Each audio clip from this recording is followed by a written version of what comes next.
Seorang mahasiswi yang mengaku menjadi korban pelecehan dosen, akhirnya pihak Rektorat Universitas Sriwijaya mengambil sikap dengan menonaktifkan dosen terduga pelaku pelecehan tersebut.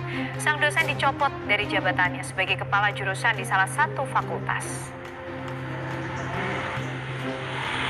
Rektorat Universitas Sriwijaya Unsri akhirnya angkat bicara terkait dugaan kasus pelecehan seksual yang dilakukan seorang dosen berinisial A terhadap mahasiswi di kampusnya. Dosen A diketahui memberikan bimbingan skripsi pada mahasiswi bersangkutan. Dugaan kasus pelecehan seksual ini sempat dibantah oleh pihak kampus. Namun setelah korban mahasiswi melaporkan tindakan asusila sang dosen pembimbing ke pihak kepolisian, barulah pihak kampus memutuskan untuk menonaktifkan dosen tersebut. Wakil Rektor 3 Bidang Kemahasiswaan dan Alumni Universitas Sriwijaya, Iwan Setiabudi menyatakan bahwa pihak kampus sangat tegas dalam kasus ini. Berkaitan dengan itu, Universitas Sriwijaya sangat tegas ya tentang hal ini. Kita sudah melakukan proses itu sesuai dengan prosedur yang sudah ditentukan. Disampaikan tadi bahwa ini masih dugaan ya. Kita seperti tahap sebelumnya kita akan memverifikasi dengan baik data dan bukti ya. Sanksi penonaktifan yang dikenakan pada dosen A berupa pencopotan jabatan sebagai kepala jurusan di salah satu fakultas Unsri. Adapun keputusan sanksi tersebut berdasarkan kesepakatan bersama. Selanjutnya terkait proses hukum, pihak kampus menyerahkan kasus ini sepenuhnya kepada pihak kepolisian. Dari Ogan Ilir, Sumatera Selatan, Syamsul Rizal, Berkat Arsad, TV One mengabarkan.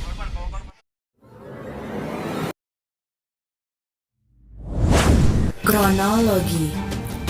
Diduga pelecehan seksual yang terjadi pada mahasiswa Unsri yang dilakukan oleh dosennya. Kejadian ini berawal dari curhatan mahasiswa Unsri yang mengaku menjadi korban pelecehan seksual dosen pembimbingnya melalui media sosial dan menjadi viral. Kejadian ini berawal saat dirinya menemui dosen pembimbing untuk meminta tanda tangan seusai mengikuti sidang skripsi pada Sabtu tanggal 25 September 2021. Ketika itu, dosen diduga memeluk erat yang dianggapnya sebagai perhatian dosen terhadap anak didiknya.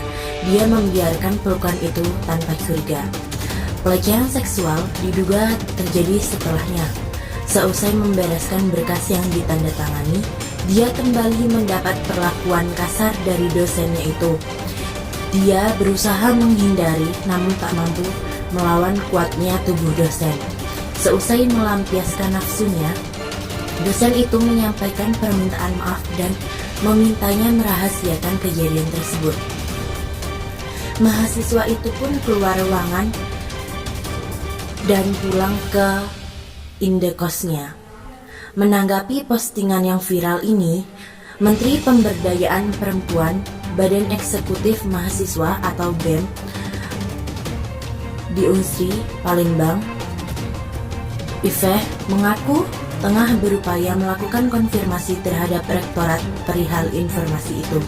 Setelah oknum dosen Unsri resmi dilaporkan, petugas dari Subdit 4 Renakta di Terskimum Polda Sumsel mendatangi kampus Unsri Indralaya untuk melakukan olah TKP pada hari Rabu tanggal 1 bulan Desember sekitar siang hari pukul 13.30 waktu Indonesia Barat.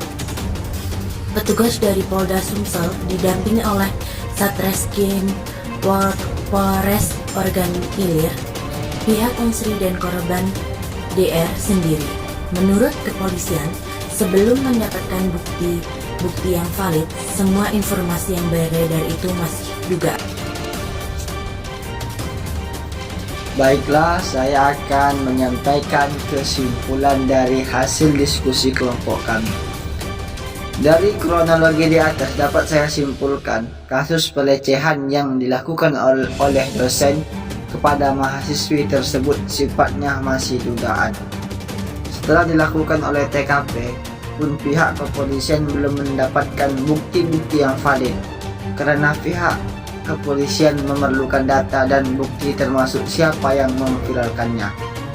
Proses penyidikan pun terus berjalan guna untuk mengambil keterangan saksi dan mengumpulkan alat bukti. Apabila kasus pelecehan seksual yang dilakukan oleh dosen terhadap mahasiswi tersebut memang terbukti bersalah, maka menurut saya kasus tersebut akan dikenakan pasal 289 KUHP. Pasal 289 KUHP menyatakan bahwa barang siapa dengan kekerasan atau ancaman kekerasan memaksa seseorang untuk melakukan atau membiarkan dilakukan perbuatan cabul diancam karena melakukan perbuatan yang menyerang kehormatan kesusilaan dengan pidana penjara paling lama 9 tahun. Namun kasus pelecehan seksual ini masih dalam dugaan sehingga pihak kepolisian belum bisa mengambil keputusan. Terima kasih. Dari kronologi kasus dugaan pelecehan seksual yang dilakukan oleh dosen OSI, saya memiliki saran.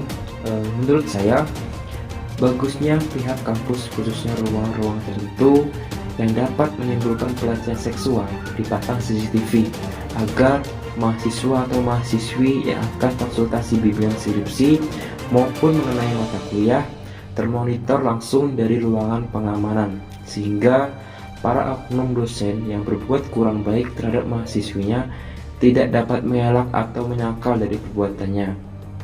Dan mengingat banyaknya kasus pelecehan seksual di lingkungan perguruan tinggi di Indonesia, Menteri Pendidikan, Kebudayaan, Riset dan Teknologi Nadiem Makarim meminta para korban kekerasan seksual di kampus bisa membuka suaranya.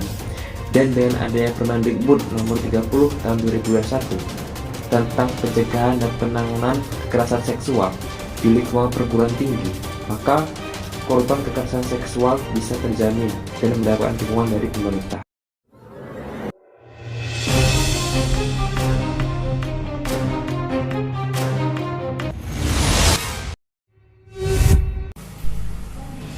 Kronologi. Dari kejadian 3 kakek di Sulawesi Selatan saling bacok karena hukum adat. 2 korban diantaranya dilarikan ke rumah sakit. Mengenai kronologi perkelahian antara 3 kakek di Sulawesi Selatan, dilatar belakangi oleh dendam lama antara kakek Saida dan kakek Salah.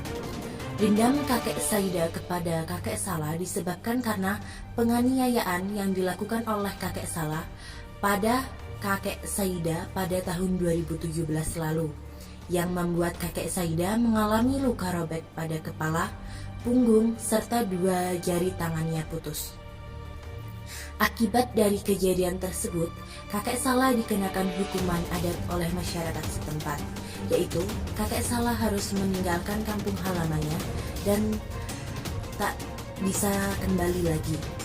Hukuman tersebut turut ditandatangani oleh putra kandung kakek Salah, yaitu Salani. Namun ternyata kakek Salah kembali lagi ke kampung halamannya dan tidak diketahui oleh kakek Saida, sehingga kakek Saida dibantu oleh kakek Kaiseng untuk melakukan pengeroyokan kepada kakek Salah. Akibat insiden tersebut, kakek Salah dan kakek Kamiseng masih dirawat di rumah sakit, sedangkan kakek Saida diamankan ke Polres Jeneponto. Baiklah, saya akan menyampaikan kesimpulan dari hasil diskusi kelompok kami. Dari kronologi di atas dapat saya simpulkan bahwa berlakunya hukum adat di daerah Sulawesi Selatan, tepatnya di Desa Paitana, wilayah Kecamatan Turatea, Jeneponto, Sulawesi Selatan. Seperti yang kita lihat pada kronologi di atas, pelanggaran hukum adat yang dilakukan oleh kakek Salah kepada kakek Saida membuat kakek Salah dikenakan hukum adat oleh masyarakat setempat, yaitu kakek Salah harus meninggalkan kampung halamannya dan tidak bisa kembali. Hukuman tersebut turut ditandatangani oleh putra kandung kakek Salah, yakni Salani. Latar belakang hukum adat yang diberikan kepada kakek Salah sendiri itu dikenal oleh masyarakat Sulawesi Selatan sebagai sistem adat yang disebut sistem Pangandereng atau Pangadekang. Sistem ini mengatur mereka hampir dari seluruh aspek, dari adat istiadat, politik, agama, sosial, dan hukum. Sistem ini mengakar dalam hati tiap orang karena terlahir dari proses budaya yang panjang. Olehnya, dalam penerapannya masyarakat menjalankannya karena kesadaran yang hadir dalam diri mereka, bukan karena suatu kewajiban atau paksaan. Orang Bugis Makassar menaati aturan-aturan ini dan yang melanggarnya akan mendapat hukuman. Hukuman yang diberikan pun berbagai macam, ada yang mendapatkan semacam hukum fisik dan moral sesuai dengan tingkat pelanggaran mereka terhadap yang dilanggarnya. Seperti halnya hukuman yang diberikan kepada kakek Salah ini. Terima kasih.